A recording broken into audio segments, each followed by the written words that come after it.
پاکستان میں جذام یعنی کوڑ کے مریضوں کے لیے اپنی زندگی وقف کرنے والی ڈاکٹر رت فاؤ 9 ستمبر 1929 کو جرمنی میں پیدا ہوئیں۔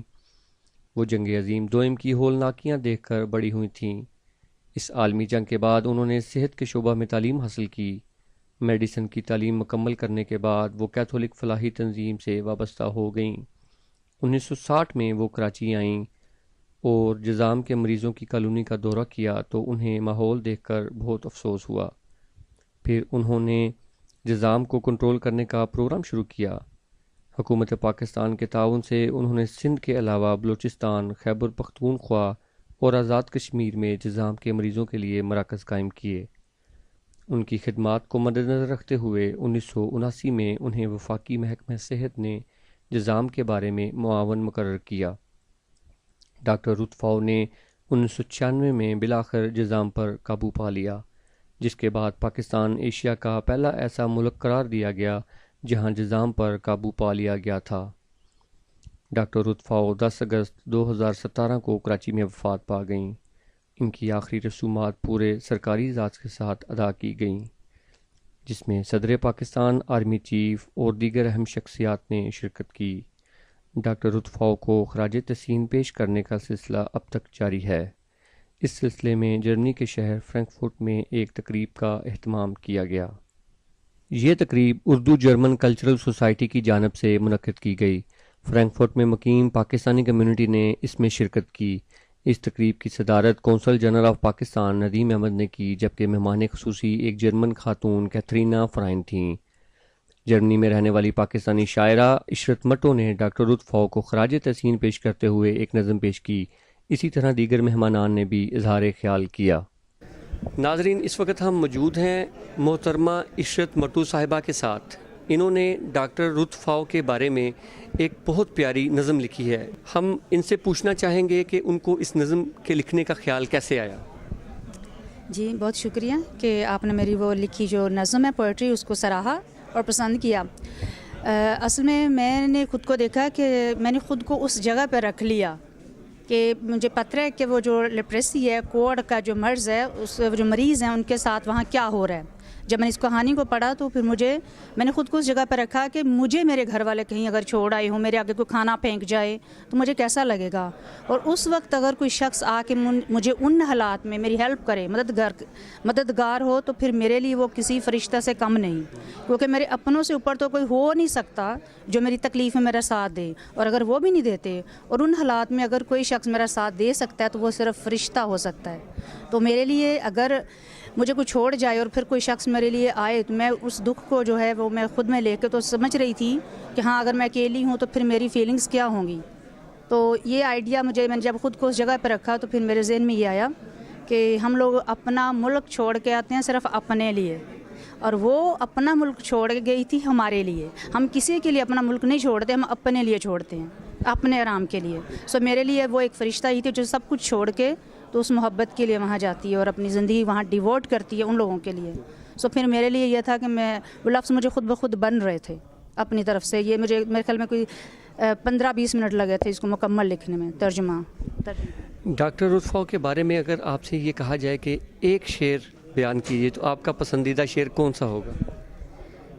میں یہ کہوں گی کہ درد دل کے واسطے پیدا کیا انسان کو، عبادت کے لیے ورنہ کچھ کم نہ تھے کروبیاں۔ سو یہ میں ان کو ڈیڈیکیٹ کرتی ہوں، اور وہ یہ کام اپنا پورا کر کے گئی ہیں۔ سو ان عبادت ہم گھنٹوں گھنٹے بیٹھے رہتے ہیں اللہ کو راضی کرنے کے لیے، مگر اس نے اپنی کام سے جو ہے وہ راضی کیا خدا کو، اور ہم سب کو جب ہم راضی ہیں تو خدا راضی ہے۔ سو یہ مشن انہوں نے پورا کیا، میں ان کو ڈیڈیکیٹ کرتی ہوں۔ اس وقت ہمارے ساتھ موجود ہیں قونصل جنرل آف پاکستان مکرم ندیم احمد صاحب۔ ڈاکٹر رت فاؤ کے اعزاز میں ہونے والی اس تقریب کی صدارت مکرم ندیم احمد صاحب نے کی۔ ہم مکرم ندیم احمد صاحب سے یہ جاننے کی کوشش کریں گے کہ ان کا ڈاکٹر رت فاؤ کے بارے میں کیا کہنا ہے اور اس تقریب کے بارے میں وہ کیا کہنا چاہیں گے۔ ڈاکٹر رت فاؤ ہماری محسن تھیں، پورے پاکستان کی محسن تھیں۔ انہوں نے زندگی کے 56 سال پاکستان میں ہمارے لوگوں کی خدمت میں گزارے۔ تو آج کی اس تقریب کو منعقد کر کے ان کو خراج عقیدت پیش کرنا ہمارا فرض بھی تھا، اور یہ ہماری روایت بھی ہے۔ اور اس تقریب کا ایک دوسرا بہت اچھا پہلو یہ تھا کہ اس میں کچھ جرمن لوگوں نے بھی شرکت کی، تو اس سے یہ اندازہ ہوتا ہے کہ اب آہستہ آہستہ ہم پاکستانی یہاں پر جرمنز کے ساتھ جو مکس اپ ہو رہے ہیں، تو یہ سلسلہ اب بڑھے گا، اور اس کے بڑھنے سے پاکستان اور جرمنی کے تعلقات بھی انشاءاللہ بہتر ہوں گے، اور ہم دونوں ملکوں میں کو اور دونوں ملکوں کے عوام کو آہستہ آہستہ قریب آنے سے ایک دوسرے کو جاننے کا، بہتر جاننے کا بھی موقع ملے گا، جو ہمارے ملکوں کے لیے، ملکوں میں تعلقات کے لیے، ہر قسم کے ٹریڈ کے لیے اور باقی ایکسچینجز کے لیے یہ ہمارے ملک کے لیے بہت اچھا ہوگا۔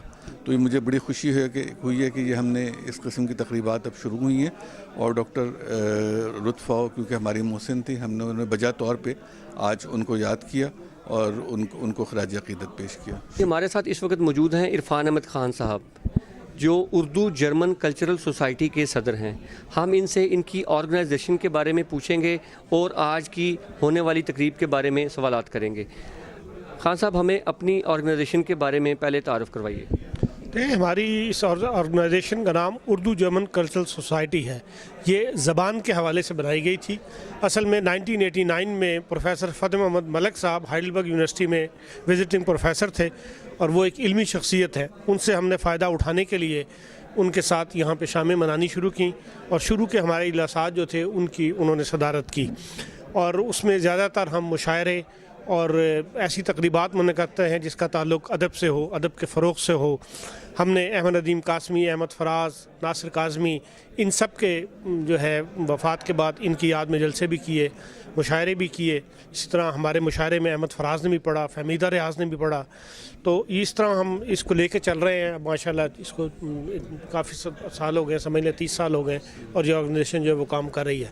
اصل میں آج کے فنکشن کی وجہ یہ بنی کہ ڈاکٹر رت فاؤ کے بارے میں اخبارات میں پڑھا ہے، تو جب یہ 2004 میں یہ یہاں جرمنی آئی ہوئی تھی، تو میں نے جرمن اخبار میں پڑھا کہ یہ اپنی 75ویں برتھ ڈے جو ہے وہ ان کی منائی جا رہی ہے سرکاری طور پہ۔ تو وہ پڑھ کے میں نے پھر ان سے رابطہ کیا، ان کے آرگنائزیشن سے ورسبرگ میں، اور میں نے ان سے کہا کہ کیونکہ یہ پاکستان میں کام کر رہی ہیں تو میں چاہتا ہوں کہ ہم ان کی برتھ ڈے یہاں منائیں۔ تو چنانچہ یہ پھر فرینکفرٹ تشریف لائیں، اور ہم نے یہاں پہ 75ویں برتھ ڈے منائی۔ اس وقت عبداللہ ملک صاحب کونسل جنرل ہوتے تھے، انہوں نے وہاں اس تقریب کو خطاب کیا۔ پی آئی اے نے کہ مامون رشید صاحب ہوتے تھے، انہوں نے تمام حاضرین کی خدمت میں کھانا پیش کیا، اور بڑی اچھی ان کی برتھ ڈے منائی گئی۔ اس کے بعد سے ہمارا ایک لنک تھا۔ اب جب کہ یہ بیچاری وفات پا گئیں، تو پھر یہاں پر جرمنی میں وورسبرگ میں، لائپزگ میں اور منسٹر میں ان کی یاد میں جرمن سوسائٹیز نے اور چرچ والوں نے ان کے فنکشن کیے۔ تو کیونکہ وہ برتھ ڈے والی بات میرے ذہن میں تھی، تو میں نے سوچا کہ ہمیں بھی پاکستانی کمیونٹی کو بھی، جس عورت نے اپنے 57 سال زندگی کے ہمارے شہر ملک میں گزار دیے اور وہیں دفن ہونا خواہش سے اظہار کیا، تو ہمیں بھی یہ فنکشن کرنا چاہیے۔ اس لیے ہم نے آج کا یہ فنکشن جو ہے وہ منعقد کیا۔ جی، اس کے علاوہ ہمیں یہ بتائیے کہ اردو کے فروغ کے لیے جرمنی میں آپ کی آرگنائزیشن کیا کام کر رہی ہے؟ ہم نے کلاسز کا انعقاد کیا تھا کہ بھئی جرمن بچوں کو ہم اردو سکھائیں، تاکہ مادری زبان یہاں کی جو ہے شولامٹ وہ بھی اس کی تھوڑی سی اجازت دیتی ہے کہ بھئی ہیلپ کرتی ہے، لیکن ہم اس میں ایسے زیادہ کامیاب نہیں ہیں۔ لیکن ابھی بھی چل رہی ہیں کلاسیں بعض جگہوں پہ، شہر کے مختلف کونوں میں ہم سال بھر کی کمرہ لے کے وہاں اردو پڑھاتے ہیں، اور اس کے لیے کوشش بہرحال کر رہے ہیں۔ شکریہ۔ ڈاکٹر رت فاؤ جیسی عظیم خاتون کو خراج تحسین پیش کرنا بھی کسی فخر سے کم نہیں۔ کیمرہ مین وحید احمد کے ساتھ انعام الحق، فرینکفرٹ، جرمنی۔